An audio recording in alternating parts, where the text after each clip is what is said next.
Welcome to Make and Decorate, a podcast for makers who love to sew, quilt, knit, and decorate.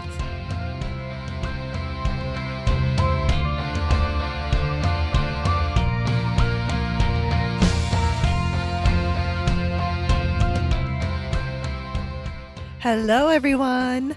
Welcome to the Make and Decorate with Stephanie podcast. I am Stephanie, your host.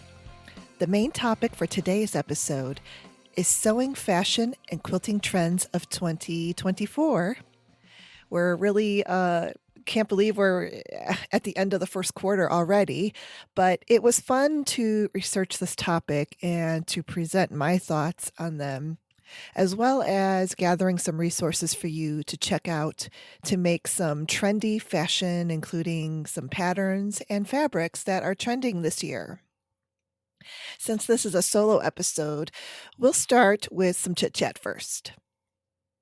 Last week, it was clearly evident that in Chicagoland, spring had sprung as of early and mid-March. It was beautiful. We had some very, very warm days. I always joke that my birthday, which is on the 25th of March, is technically in spring, but literally in the final days of winter. I really had felt, though, this year, because I am a skeptic, so I don't really get excited easily when we get a day here or there in the winter of spring temps and sunshine. And I held out a long time until this month, and especially last week. It was just so warm and gorgeous. Yeah, no, winter was not ready to relinquish that. Winter said, "Hold on there. I am not quite done yet. So here is some new snow for you on March 22nd. Enjoy." I just imagine that that's what winter was saying to us. I have to say the new dusting of snow is pretty, though, and I'm really not that upset about it like most people are. Why, you may ask? Well, because been there, done that, living in this northern area. And also, I am super far behind on planting my garden seeds. I just can't find the time.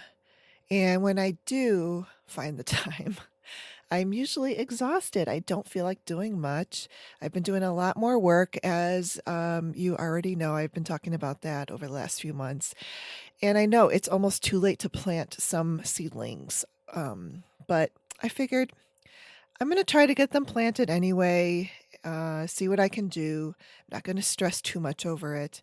And I'm going to keep some of the seedlings indoor under like 16-hour lights to accelerate the growth. I also have the heat mats already. And I also learned something new from a YouTube channel that I stumbled upon. The YouTube channel is Budget Gardening Vita Loca. The video was on growing lavender from seed. And she not only had great information on seed starting lavender seeds, but also really good close-ups on transplanting the baby seedlings after they get their first set of true leaves, which is actually their second set of leaves, but I'll leave the link in the show notes. The main thing, because I have been planting lavender seeds for the past couple years, and they work out in the containers. I didn't try to plant them in the ground until last year, and when I did that, they all died. So it didn't work for me.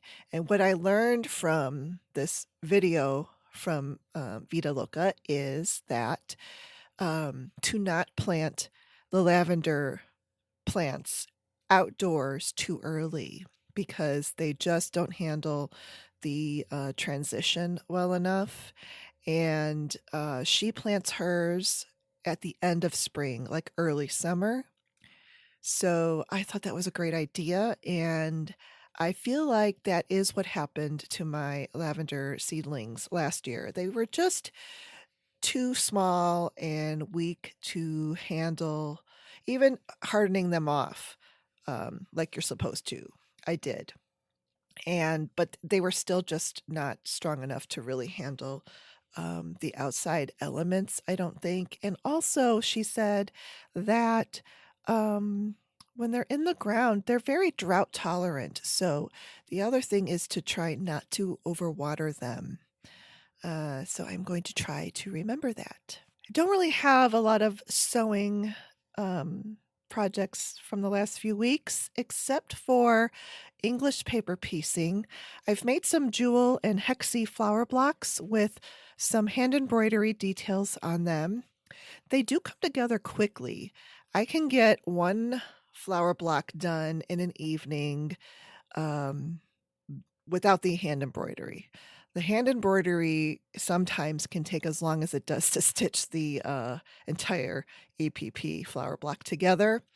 And the blocks are really amazing on their own too, but the added embroidery just makes it really special.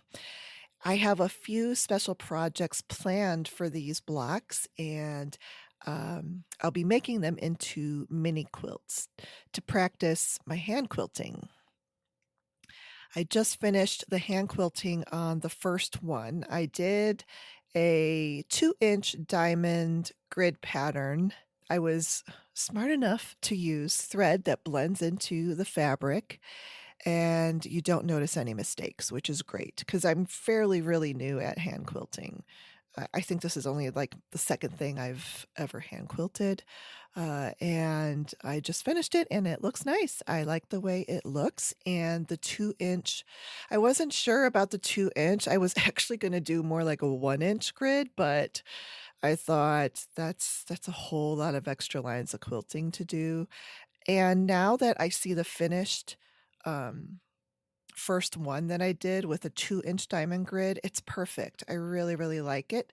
And I used embroidery thread, the pearl cotton, and I think it was a size 8, pearl cotton size 8 thread, and it was perfect for the hand quilting. You can really see it. Plus, it also made some dimension with the little mini quilt. So that's been pretty fun. And yeah, so I'm just kind of like I'm sort of working out the kinks of developing my own sort of rhythm and style of hand quilting because there's so many different ways to do it. And this time I'm not doing it in a hoop. It seemed to be okay. But man, it does take some time. I know you get faster the more that you do it, but I was so glad that I started this with small projects because I'm not getting like, you know, overwhelmed and thinking I'll never get done with it. So that was another good thing about practicing my hand quilting on small projects. That's about it, except just, oh man, I think it was just yesterday maybe. I saw an email from the yarn store. It's online and it's Webs, and they have a sale. I think it's still going on. But Taki Yarns, the Taki Osprey collection, which is a cotton and polyamide blend of yarn. It's kind of like more lightweight for summer, spring, summery projects. They're on sale and really good price. And then, of course, see, this is great marketing. They have the yarns on sale, and then they have a pattern that you can make with these yarns right there. It sucked me in. I should not be starting a new knitting project, uh, and but here I am. So it is a wrap. So it hopefully won't take forever.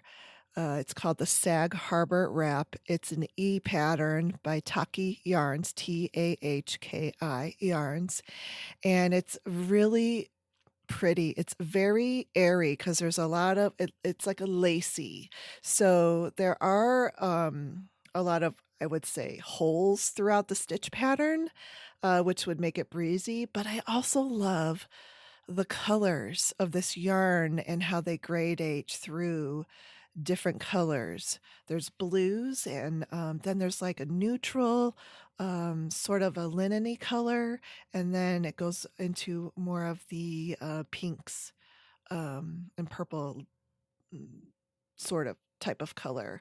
And usually on projects that I see, I never want to do the colors uh, that are on the pattern. But this one is perfect the way it is. I love it. And I went ahead and ordered what I needed to make this wrap. And the wrap is about 23 inches wide and 84 inches long. So it's a long one. And unlike the elementary wrap where I did finally give up on it, which was also similar in length. This one, because it does have that light and airy stitch pattern, I think I should be able to successfully get this one done. So wish me luck, but I did it. I'm in it. The pattern was also on sale for $2.99, and I'm really looking forward to it.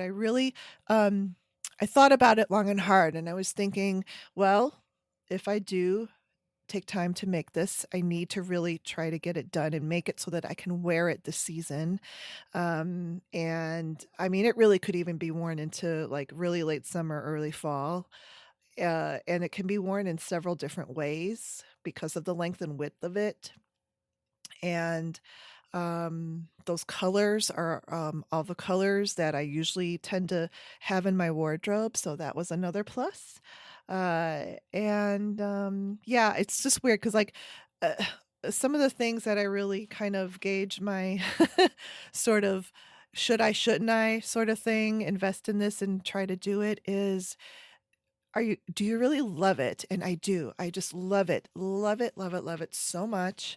And I might think something different when I start knitting it, but it's a very, I mean, the pattern is literally the first page with the photo on it, and then the second page with the instructions, and that doesn't even take up the whole page. So I'm hoping that that's exactly how the experience of knitting this will go.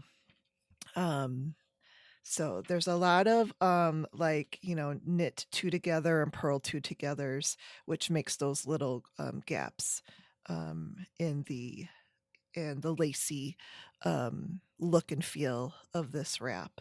So and it's also really nice to just work with some beautiful textiles and materials. So this yarn looks absolutely gorgeous. I haven't gotten it yet, but yeah, I just wanted to share that with you in case you might need a spring summer wrap and you want to knit it.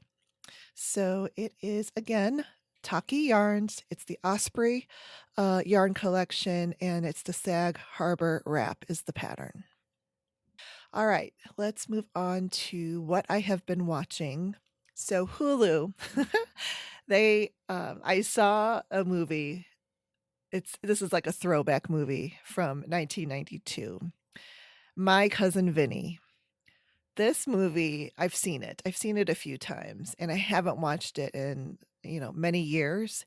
And and we always look, when we're looking through shows, we always like to watch the trailer. And I was like, oh my gosh, my cousin Vinny, the two Utes. And as soon as I said that, the trailer had that scene, the two Utes with Joe Pesci. Marissa Tomei is brilliant in this movie, and I still call him the Karate Kid, but Ralph Macchio is also in it. And from 1992, so it's fun to watch these movies from my youth and or Ute, uh, where there were really no cell phones. There were, but not like the little tiny ones we're used to today. They were really just starting to come out, if that even. They were kind of probably at 92, they were still kind of like that bag phone that we could only use in the cars. And if you lived during that era, you know exactly what I'm talking about. But Marissa Tomei's character is the best part of the entire movie. Her character is so smart, and the way that she just I don't know, she talks and then she explains things.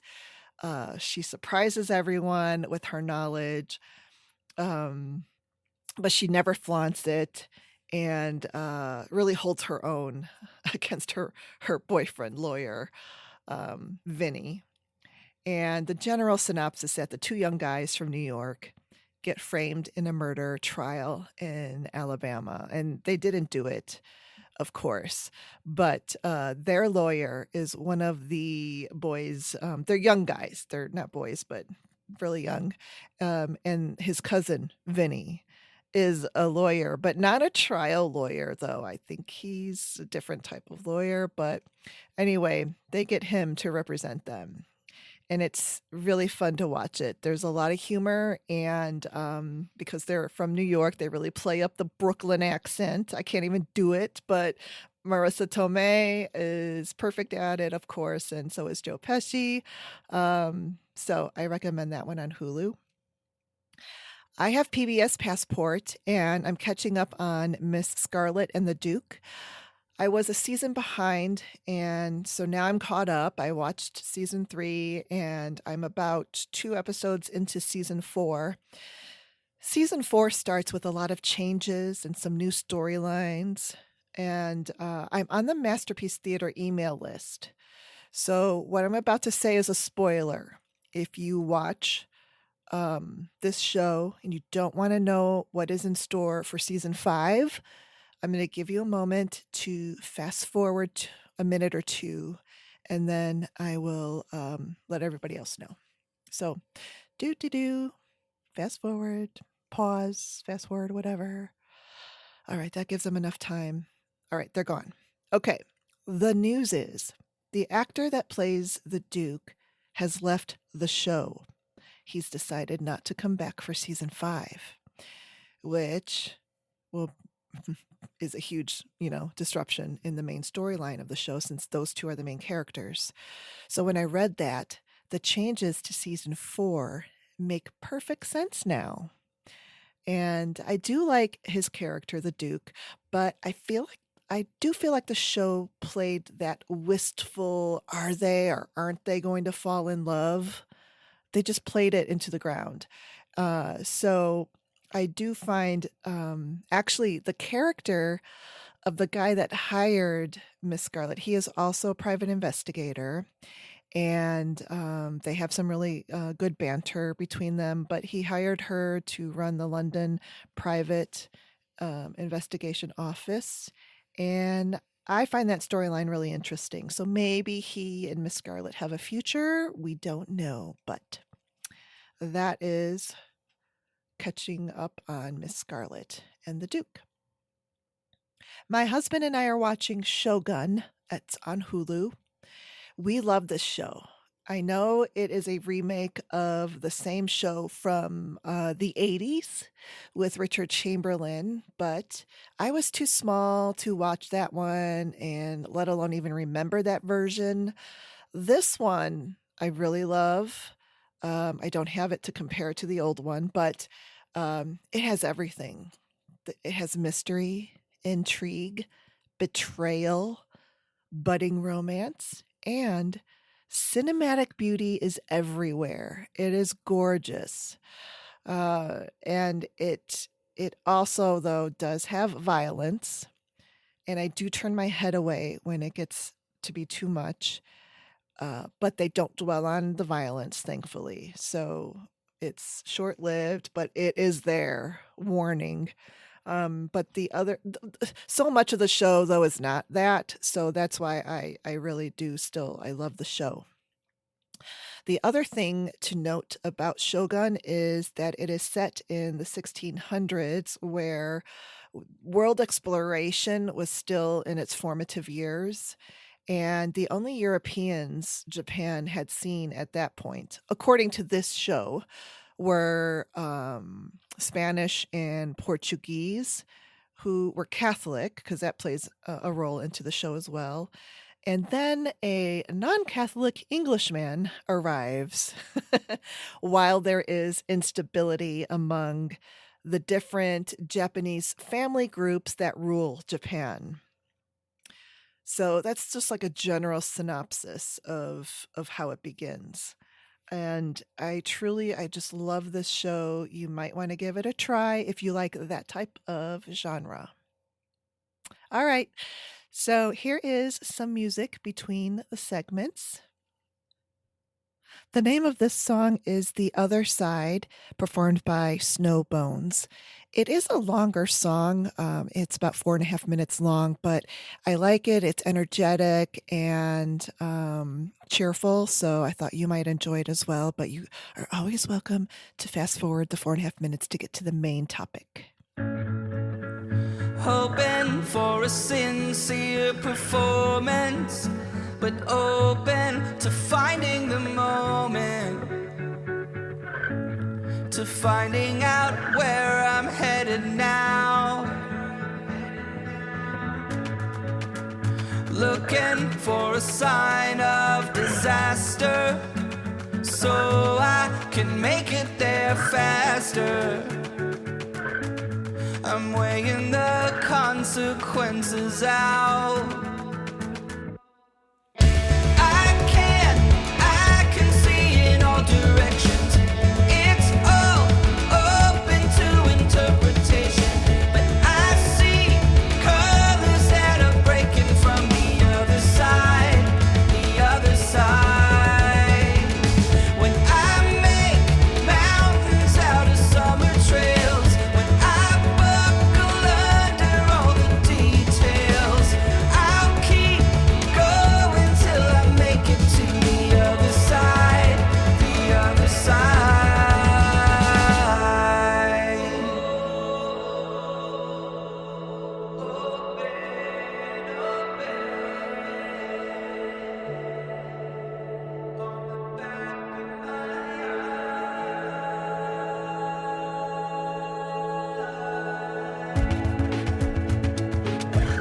Can you tell me the secret of how you can take it or leave it? How you can blend in with the crowd? I'm so scared, so damn afraid to look. I'm so sick of talking. I'm wearing the words out, words out. I can see in all directions. It's all open to interpretation, but I see colors that are breaking from the other side, the other side. When I make mountains out of summer trails, when I buckle under all the details, I'll keep going till I make it to the other side, the other side.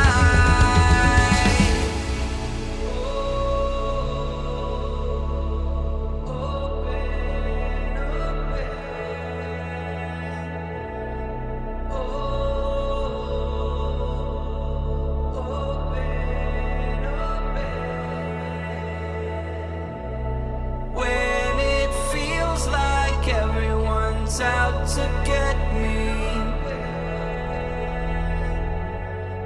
I see the river on the back of my eyes.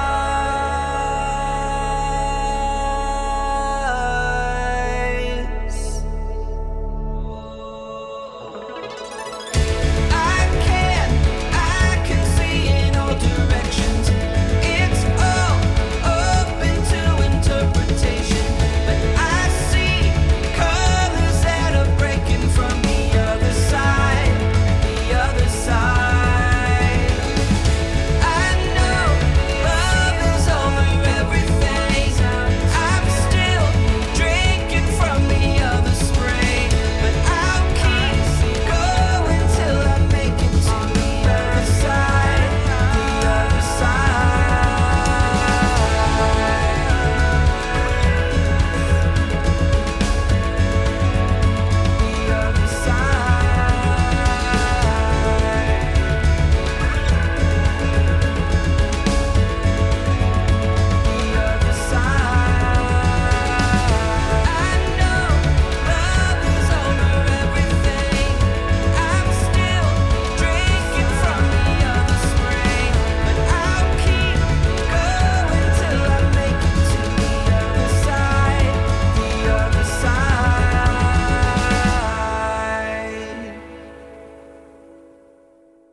Welcome back.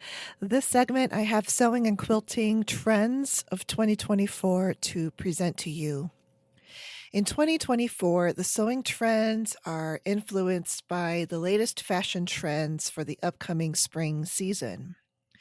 The main themes and colors that we see on the runways of London and New York, Milan, and Paris are also inspiring sewing projects. Some of the trends include wearable styles and colors that can be incorporated into sewing patterns.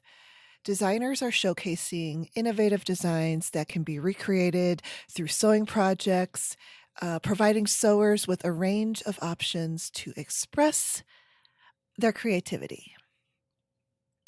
And a lot of the external sources that I used for this segment are from Pinterest and from a couple of blog sites.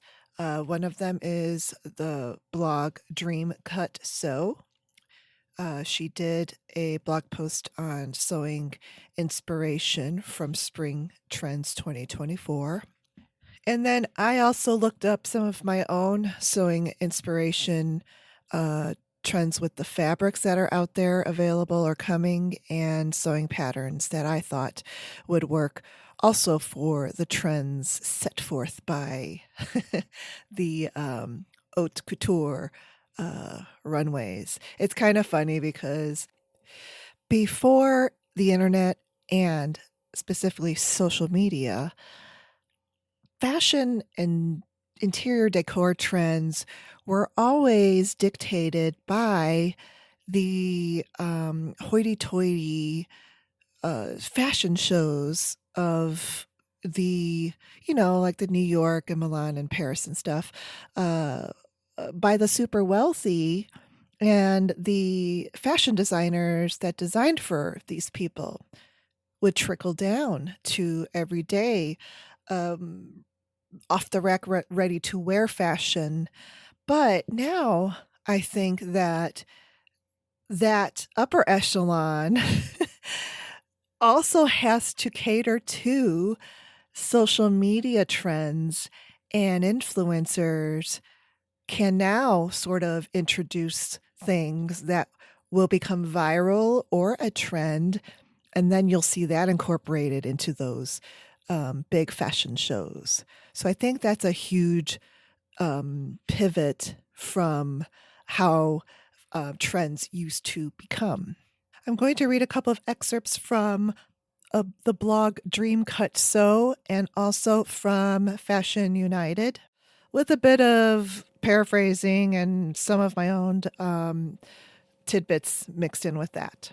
But I will have the links to these blog posts in the show notes. And the platform has seldom been wrong.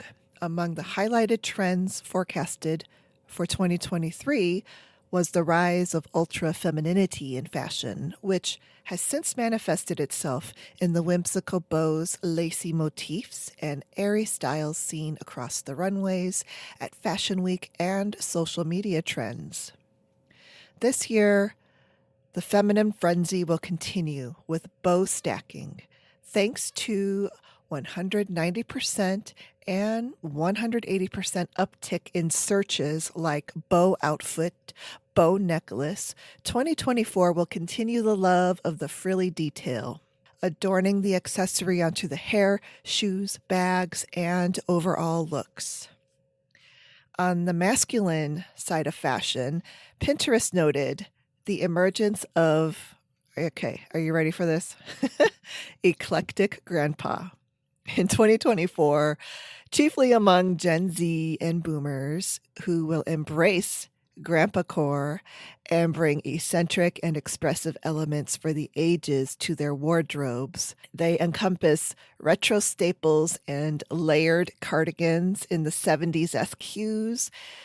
This nostalgic style was increasingly explored by 130% on Pinterest. All right, I have one more paragraph. Okay, I'm going to paraphrase this and also add some of my thing to it because I am a Gen Xer, so I like to put my 2 cents as a Gen X. An appreciation for all things vintage also makes its way into upcycling trends, showing a desire in consumers to get crafty and explore not just secondhand clothing, but secondhand materials for themselves.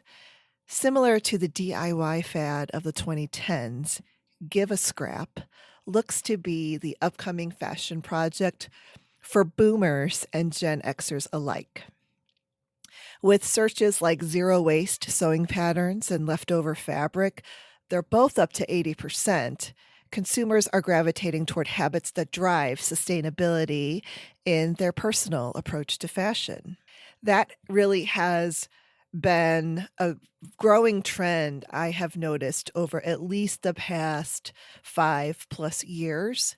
I think that now there is just nobody cares what other people think of sustainable materials, recycled, upcycled clothing, because it's just been a growing trend. So now it's like the thing to do. But people have been doing this for decades, and it's not brand new. It's just kind of en vogue right now, which is actually refreshing because I think the last time, and this is my only my opinion, but the last time that we have seen such a huge response to um, upcycling and recycling and using what you have was from like the 70s. From the 80s until, I don't know, I would say around the pandemic, those were times of more is more, and the newer, the better.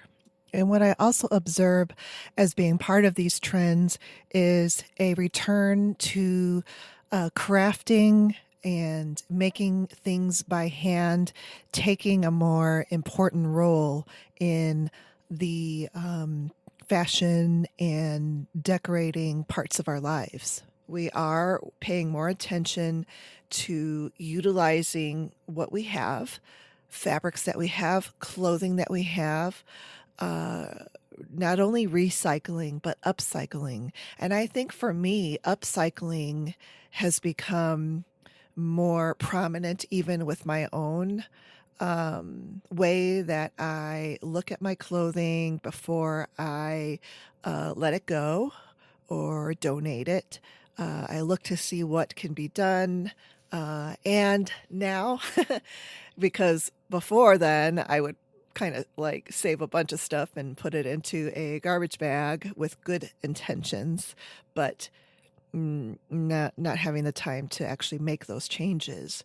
So now I've added what I can upcycle realistically and get done as far as that is concerned. And if I cannot, then that does need to be relinquished. And when I was researching some of this, I also found a little interesting tidbit on makeup trends. So I'm not going to focus on it because this is a maker podcast, but I thought that this would give you a little giggle. Makeup trends. Aquamarine makeup is back and bolder than ever, states Pinterest, as blue hues evocative of the 60s will potentially dominate beauty in 2024. Gen Z and millennials are the main drivers of this vintage inspired trend, bolstered by their continued fascination with aesthetics from the past. Searches like aqua makeup look, light blue prom make it skyrocketed up to 170%, respectively, which I think is pretty funny and telling that, it's the younger generations that haven't experienced that yet and haven't lived through it that really think that it looked cool and they are bringing it back. So those blue, super blue eyelids are coming back. I kind of missed it as well, being a Gen Xer, just because I was just a little kid when that blue eyelid eyeshadow fashion was going on. There were still in the 80s colorful makeup trends. I remember that the blues turned into more of a purpley blue, and pinks. So those little eyeshadow palettes had like almost like a fuchsia pink with a strong purpley blue, more like a wisteria color blue. I definitely wore those combinations back in the late 80s. So interesting makeup trends there too. Let's look at sewing these fashion trends. So let's look at colors.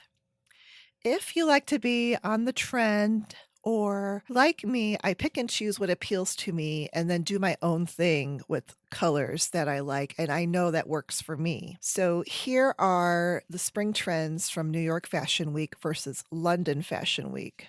They're actually pretty different. New York, I would say, has more muted soft colors. There's a warm palette and a cool palette. And the colors in their warm palette are coral roses, burnt orange, green, like a dill green, and chambray blue. Chambray, I think, is going to be really huge this year. Chambray is a lot like denim, and it seems to appeal to almost everyone. Their cool palettes had lilac, lavender in a light tone.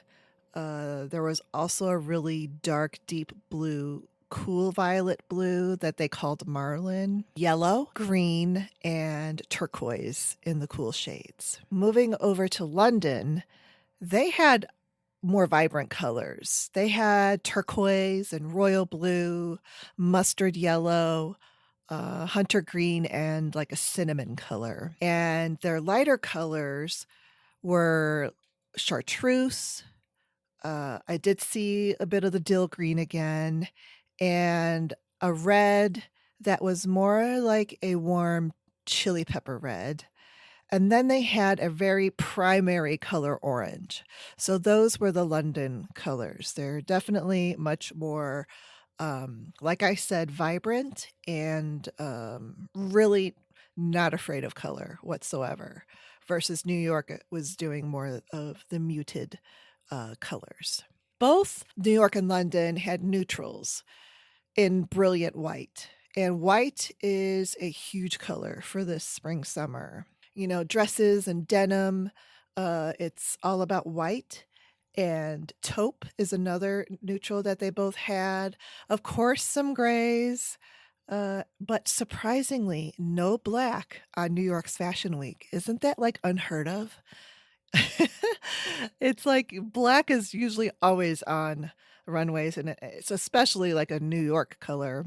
It was on London's, and London also had a very dark, deep charcoal in their neutral color trends forecast palette. Looking at fabrics on trend, sheer layers in skirts and in tops and blouses. I even have seen some sheer inserts in a like, let's say like a sweatshirt type of a top, and then there was like a sheer stripe down the sleeve, which looked pretty cool. Metallics are huge again, and denim is big, and like I said before, white fabrics. So those are kind of the fabrics if you want to be on trend this year, or if you want to incorporate a little bit of those trends, just to freshen up your look and your wardrobe. Styles that are on trend are puffy sleeves, layers of sheer or ruffles, bows, of course. I mentioned bows before. They're very feminine, and a mixture of 60s and 90s in one look. They've mixed those two decades together. And one of the looks from the 90s is boxy blazers. So those are everywhere. I've actually been seeing those in some shows from last year. So I think that boxy blazer trend had already started, and now it's really revving up. They put the boxy blazer over high-waisted flare pants. So there you go with your 60s and your 90s together in one look. 60s mini skirts with oversized sweatshirts in one look. Fringe. Fringe is supposedly back and really strong, with big long fringe on leather and denim jackets, fringe on dresses, feather fringe. sleeves. There's fringe on sleeves, there's fringe on bags. So that's another trend. Sometimes these trends are selective, and I'm not sure. I don't know. We'll see how deep that fringe trend really takes. In the Midwest here, I don't know. I think in the Midwest, people tend to be afraid of big, bold statement things in fashion and in interior design. So I don't see a whole lot of feathers and long fringes happening here, but I could be totally wrong. I know we'll see it in the downtown in the city, but I'm not so sure the suburbs are gonna like kind of take that one and run with it. I personally do love a feather fringe. Most of those trends are definitely driven by Gen Zs. I've lived in the 90s, so I did the boxy blazers, grunge. I really still do like a puffy sleeve here and there, and I'm always into the feminine flowy looks. So there are some of these trends that I really do enjoy and glad that they're here to look trendy. I wanted to also look up some trends that would appeal to the over 40 people that won't look ridiculous, because quite honestly, a sweatshirt mini skirt with an oversized baggy sweatshirt and an outfit, I don't really see it on people over 40, but I could be completely wrong. But it's definitely, to me, seems more like a high school, college look. Skirts are really back strong, and people over 40 go crazy with skirts of any length, especially maxi. Maxis, I think, are very sophisticated and elegant looking. All the denim stuff that I mentioned will work. Sheer layered dresses, large handbags, and something that I've heard mentioned as leveled up basics, which means like a classic white button down shirt with high waisted jeans, with metallic accessories. Also, big is preppy style. So, polo shirts and striped button down shirts, varsity sweaters.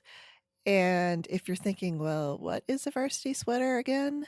It is those, think about those V-necks with the stripe around the neckline. I haven't per se seen a lot of these varsity sweaters out there yet in the fashion world, but that's what I think of when I hear varsity sweaters. Okay, and get ready. Polka dots. Yay, I love polka dots. And these were super big in the late 80s and early 90s, and I was all over that. I have loved polka dots all my life, and I continue to love them now. So think about Pretty Woman, if you remember that movie, and it was from the early 90s. Julia Roberts wore this beautiful polka dot flowy dress at the polo match, and it had like a cinnamon brown color with sort of a large, not too large, maybe a medium size white polka dot all over it. Really pretty. Dots are back. Okay, we know what the 2024 spring summer trends are now. So, what do we sew to make these trends come to life? I have a list of some patterns, all by different designers. I wanted to get a good variety for you. So, let's start with Megan Nielsen patterns. It's megannielsen.com. These links will be in the show notes. But right now, cuffed jeans are a trend. And I'm talking like I've seen 4-inch cuffed jeans, and wide leg jeans are very in right now as well. So there are a lot of actually good jean patterns out there. I know a lot of people did those ginger jeans for a long time, and Megan Nielsen has a nice looking pattern.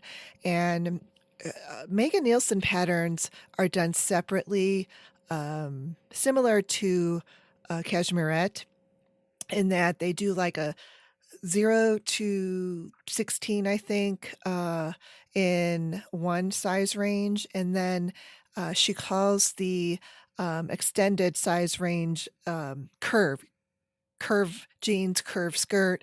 So there, it is exactly the same pattern, but made for more of the curvy sizes. So that one is called the Dawn Curve Jeans, if you're looking for the curve one, or just the Dawn jeans. There's another Megan Nielsen pattern that is called the Sudley Dress Blouse sewing pattern, and this goes in trend with the flowy summer blouses. And you could make this in a sheer fabric to wear over a camisole or so whatever. And the button downs. So a classic button down, think chambray or stripes or even polka dots.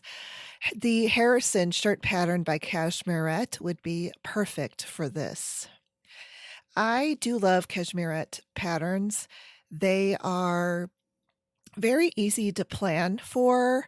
They're very easy to figure out your sizing, and also they give tips on if you are between sizes and how to determine which way to go or how to sort of grade between those.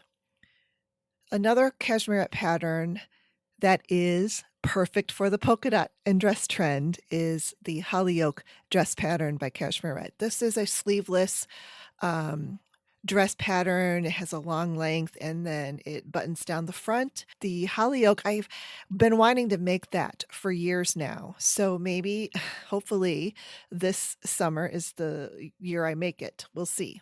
This is by Helen's Closet. It is called the Blackwood Cardigan pattern by Helen's Closet. It's a layering piece and it has a long length and a hip length to choose from. It looks very easy to make and would definitely help the layered look for spring and summer on those days where you need something over your regular summer wear just when it gets chilly at night. There is okay, so as far as like the oversized bag, So Sweetness has the Sky Harbor tote and the Super Bloom tote bag. So those are really I like the style of that bag and the it's got like the two little side pockets, but also the bag comes in and tapers, so it doesn't just look like a huge boxy tote. It really has some very nice lines and defining styles that makes it look edgy and fashion forward. Looking at fabrics for sheers, metallics, and denim, light blues and white as well. For metallic fabrics, I saw that they had a nice variety of those at the online fabric store. Mood Fabrics has just about anything you could want, but I did notice that they had a nice variety of sheer fabrics in very nice styles. Blackbird Fabrics, they are out of Vancouver, Canada, and they have a very good selection of denim fabrics. For bag making, if you want to play up the metallic trend, Sarah carries the metallic cork and bag supplies at sewsweetness.com. I have a link over to this silver splatter cork that I think would really make a cool looking bag for the summer. So take a look at those links. And also for polka dot fabrics, I did a link to also to Mood Fabrics for those. Another fabric resource for you for like if you wanted a unique statement fabric, a bit more artsy and one of a kind sort of per se, is Indie Bindi Fabrics. And this is an online fabric shop out of Australia. It's indiebindi.com.au. Again, the link is in the show notes, but these fabrics are independently made from Japan. So there's a lot of different small businesses that hand block some of the fabrics. There are some that have these beautiful woven fabrics, and they're very unique. So I have ordered a couple of fabrics from there. And also, the owner of Indie Bindi Fabrics, Ames, is going to be a guest on the next episode. So I am excited for you guys to hear Ames and her story and all about Indie Bindi Fabrics. 2024 quilting trends and coming to quilt shops near you in 2024. Let's take a look at these. Aurifil has been doing limited edition thread collections with celebrities like Tula Pink, Krista Watson, Kay Fassett. The trend has become more expansive and regular now. So they've been doing this for a long time, but I see this as a trend now where they've done recent collaborations with YouTuber Kate from The Last Homely House. I have her first collection with Aurifil. It's 10 spools of the small spool 12 weight threads, and they are in her favorite hand quilting colors. There's one variegated one called Marrakesh, which is also one of my favorites from Aurifil. And she also includes a spool of 50 weight in the color 2600, which is popular for piecing, quilt piecing, and you can also do any of your English paper piecing with that thread. It's a really great neutral, will blend in to virtually any color that you are sewing with if you do applique as well. So I thought that was smart of her to include that in with her 12 weight hand quilting threads with Aurifil. Oliso collaborations are super trendy now as well. Most current collaborations are with Tula Pink for the new Mini Pro Oliso.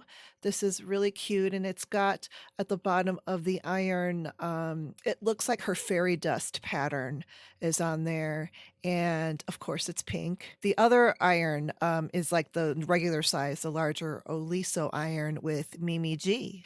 It has a warm toned color palette to it.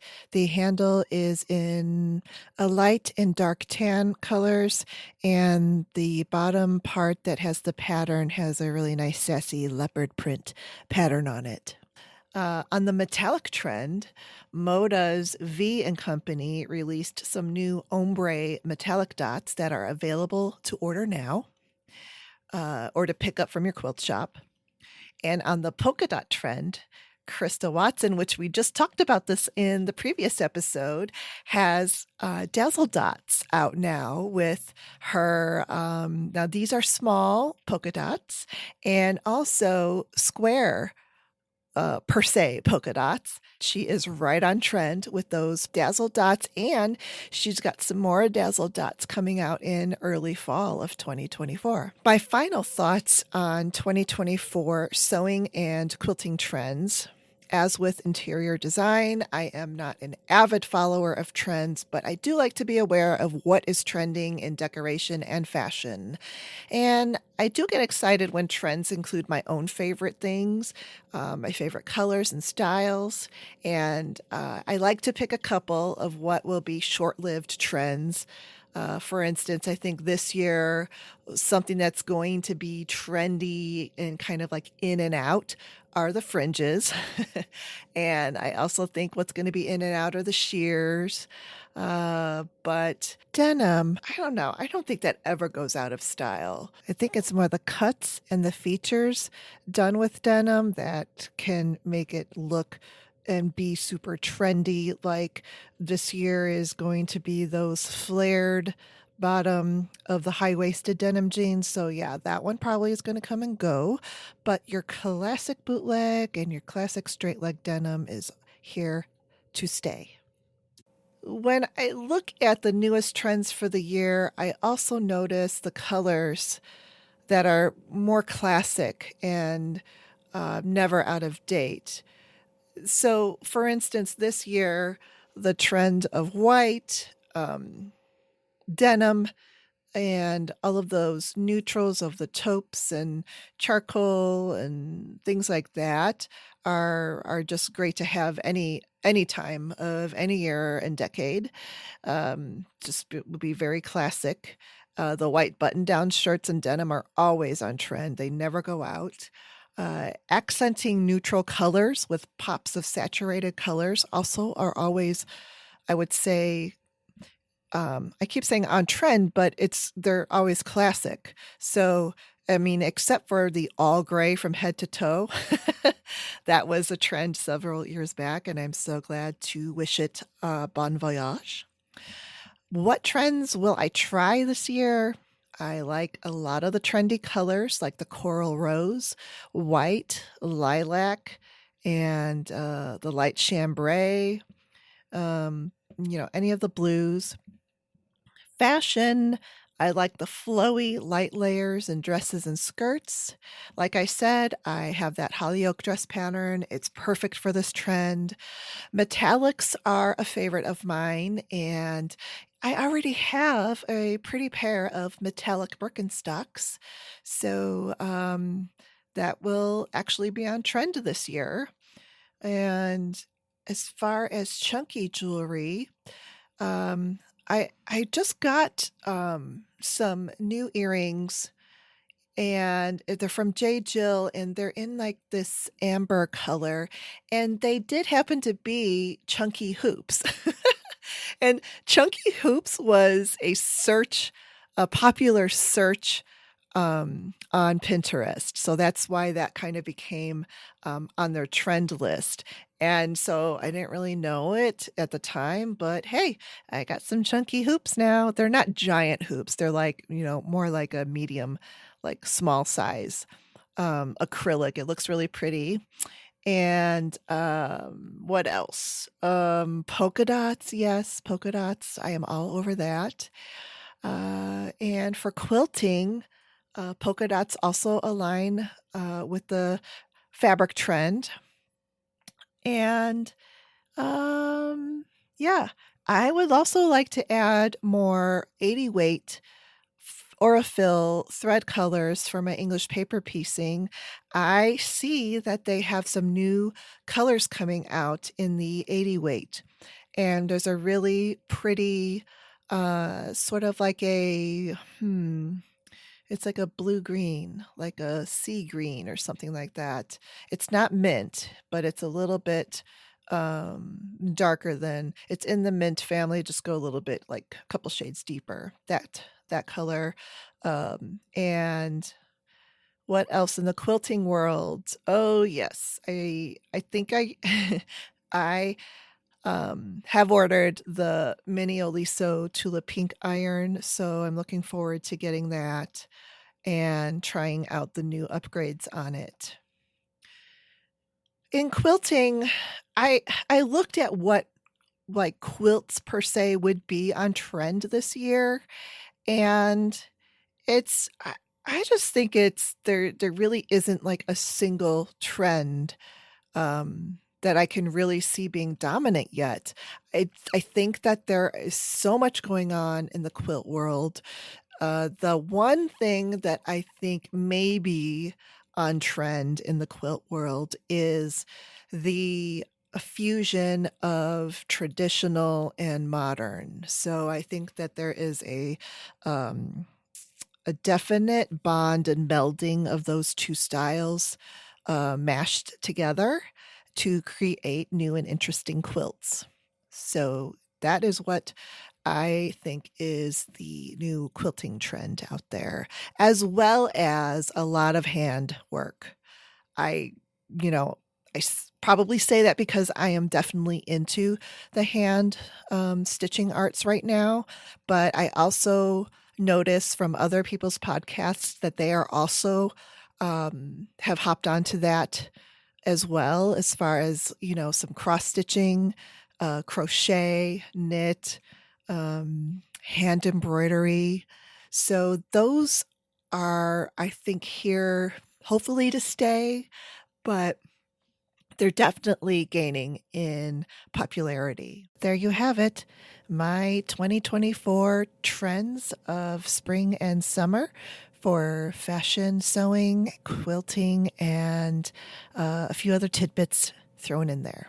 What 2024 trends will you like to have fun with this year? Are you going to make some new clothing pieces or quilts? Hand stitching anything? Let me know in either my Instagram post or DMs. You can always email at info@makeanddecorate.com.